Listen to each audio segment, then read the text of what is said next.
Gimana hari ini, Pak? Nah, hari ini tadi ketemu dengan 2 klien ya. Berharap dalam jangka waktu dekat mereka mau ambil produk dari papa nih. Ah, kita doain ya. Semoga kejadian. Amin. Minum dulu, Pak. Wah, thank you.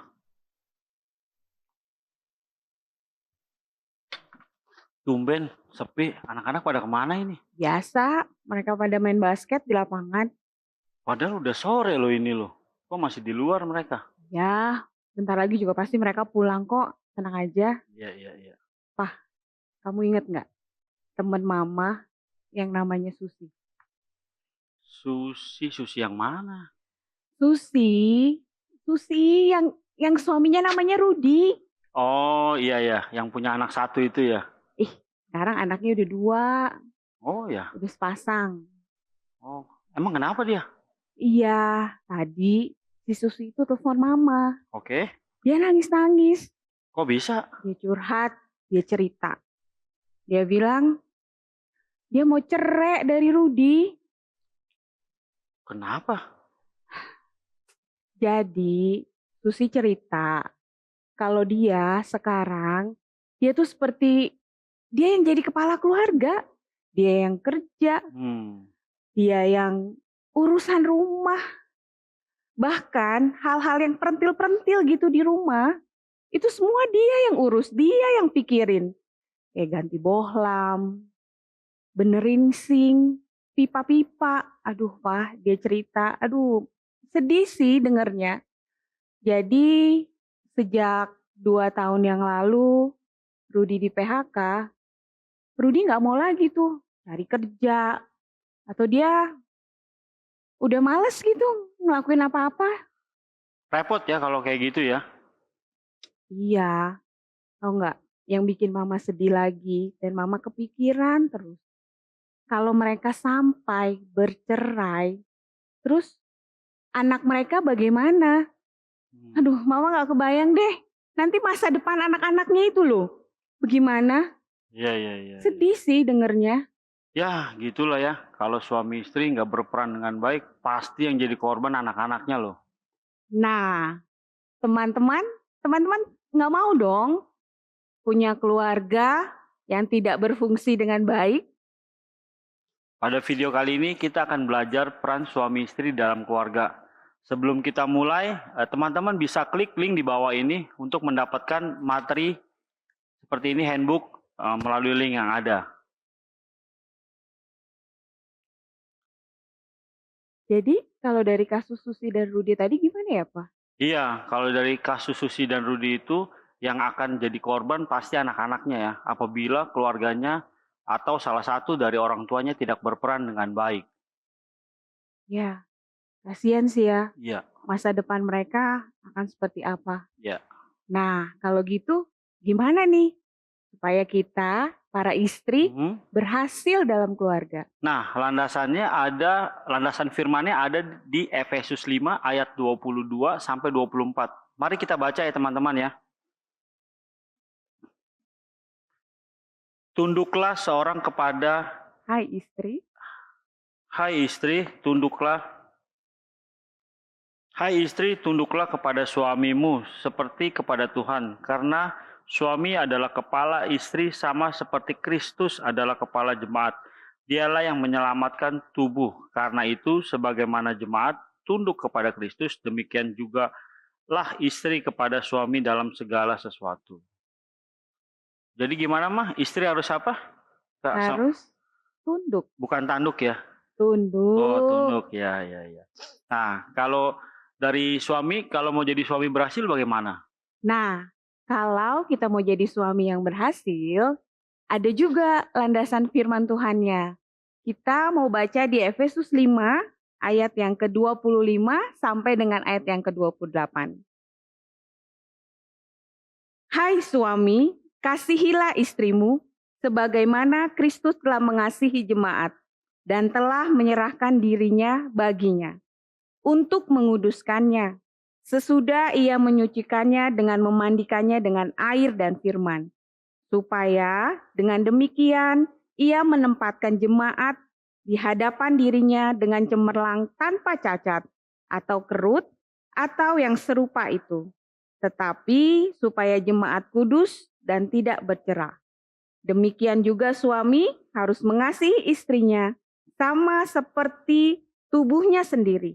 Siapa yang mengasihi istrinya, mengasihi dirinya sendiri. Nah, kalau yang kamu tahu, kalau kamu dengar, suami harus apa, Pak? Harus mengasihi istrinya dong. Harus mengasihi istri ya. Iya dong. Nah, tadi kan udah suami dan istri. Nah, kalau mau berhasil dalam keluarga nih, peran suami istri itu harus bagaimana sih, Mah? Nah, ada lagi. Ini ayat kesimpulannya untuk kita suami istri menjadi suami istri yang berhasil.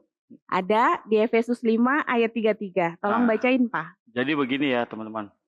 Bagaimanapun juga, bagi kamu masing-masing berlaku. Kasihilah istrimu seperti dirimu sendiri dan istri hendaklah menghormati suaminya.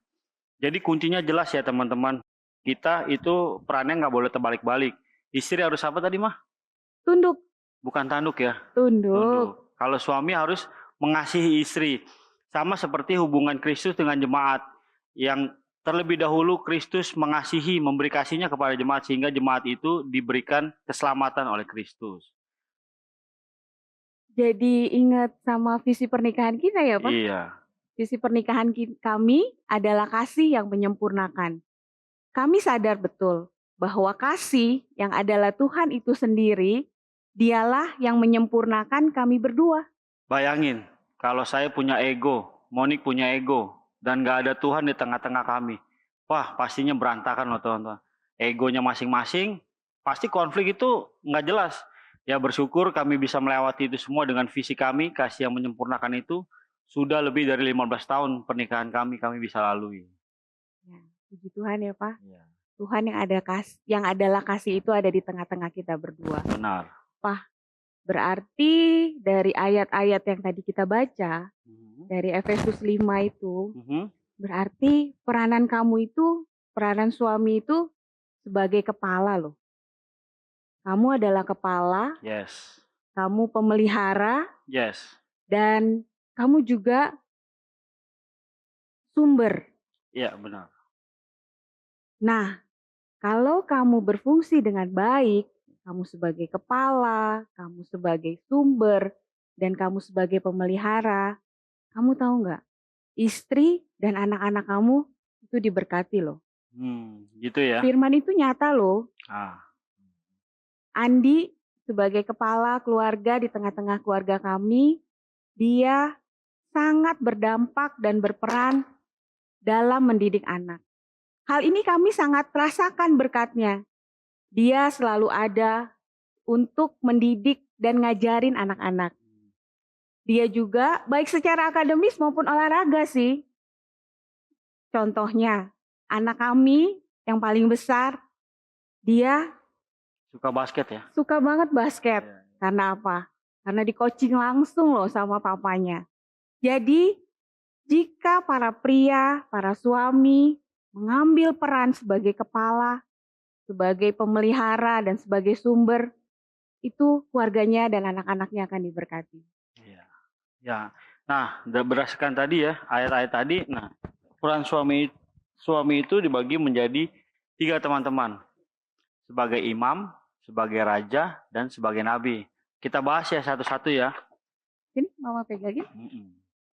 Nah, yang pertama sebagai imam. Imam itu gimana sih? Maksudnya imam itu adalah penghubung ya. Penghubung antara keluarganya, istri, dan anak-anak kepada Tuhan. Bagaimana caranya? Ya kami bersyukur ya. Sejak kami bangun hubungan, waktu kami bangun hubungan, kami sudah memberikan mesbah, janjian dengan Monik dalam satu waktu berdoa bersama walaupun jaraknya jauh. Kami terus bangun sampai akhirnya saat ini. Nah, saat ini pun kami memiliki waktu khusus di malam hari.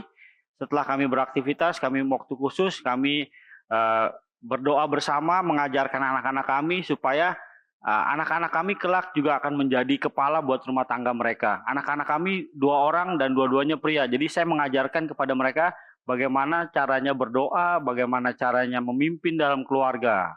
Itu sebagai imam. Nah, yang kedua itu sebagai nabi. Nabi itu menguduskan ya.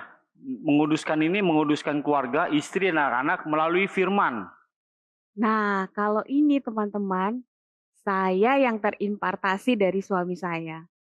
Andi mengajarkan saya untuk katam Alkitab. Pada saat itu saya melihat dia katam. Nggak lama dia ngajakin sih, ayolah katam, ayolah katam. Tapi semua harus datang dari dalam diri. Tapi dia mencontohkan, dia kamu selalu bilang ya, ayo katam gitu. Sampai akhirnya saya katam sampai hari ini. Katam itu apa sih? Katam itu baca Alkitab, Pak, dari Oh. Kejadian sampai Wahyu. Oh, oke.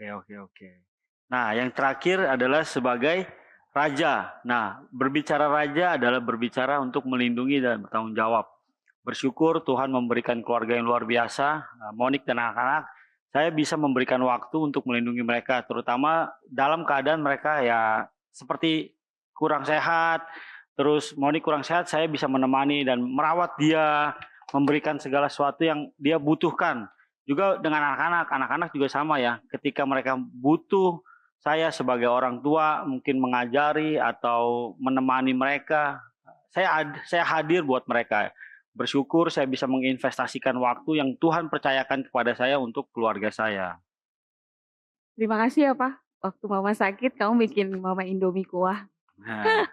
Nah, teman-teman, kalau para pria, para suami, kalian berperan mengambil peranannya dengan baik sebagai raja, imam, dan nabi, kalian pasti akan dihormati istri kalian.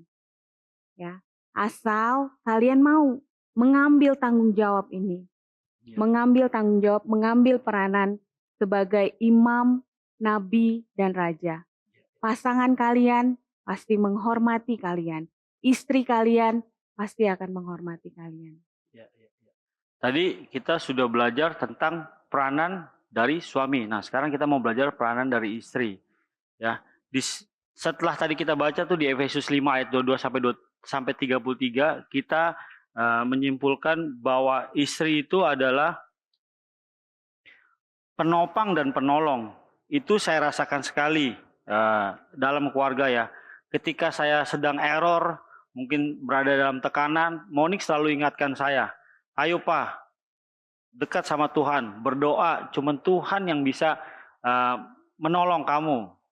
Kita, Mama, istri saya bilang, saya cuma ada bisa mengingatkan supaya kamu tetap ada di tracknya. Ya, saya bersyukur memiliki istri Monik yang bisa terus mengingatkan saya dalam segala hal.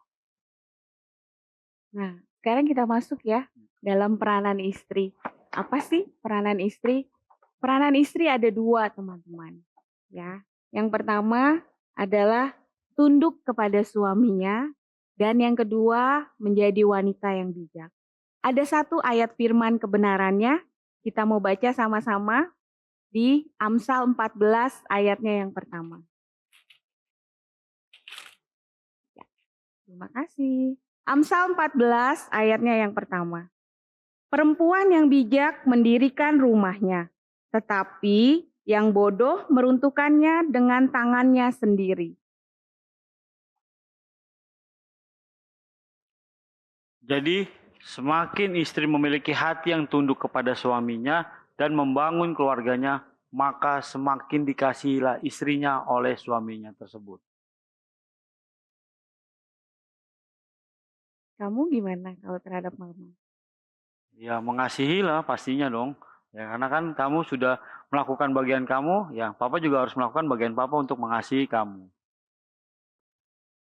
Jadi teman-teman di sini harus tahu ya, melalui video ini saya berharap kepada para pria yang sudah tahu kebenaran, mungkin di dalam rumah tangga kalian, di dalam keluarga kalian, orang tua kalian, ayah kalian tidak berfungsi dengan baik, tidak bisa bertanggung jawab, mungkin lari dari tanggung jawab juga, atau mungkin ayahnya pendiam, nggak bisa melakukan apa-apa. Melalui kebenaran ini, saya berharap kepada kalian bisa mengambil tanggung jawab sebagai kepala nantinya buat keluarga yang akan kalian pimpin. Juga sebagai pendukung, sebagai sumber sebagai kepala, sumber, dan Pemelihara. pemelihara. Saya yakin dengan kebenaran ini kalian akan ambil tanggung jawab itu. Nah, untuk teman-teman wanita, para wanita, kita udah dengar juga kebenarannya bahwa peran kita sebagai wanita adalah tunduk terhadap suami dan kita harus menjadi wanita yang bijak.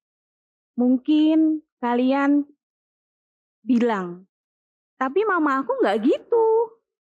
Mamaku keras. Mamaku yang ngambil tanggung jawab. Mamaku semua yang ngambil keputusan. Papa nggak ngapa-ngapain. Mama yang ngatur ini dan itu. Tapi teman-teman, kita sudah dengar kebenarannya. Bahwa kita sebagai wanita, kita harus tunduk terhadap suami. Kita harus hormat terhadap suami. Kita harus mengasihi juga suami kita. Teman-teman, kalau kita sendiri mungkin kita nggak bisa. Tapi ingat, kasih karunia Tuhan itu selalu ada buat teman-teman.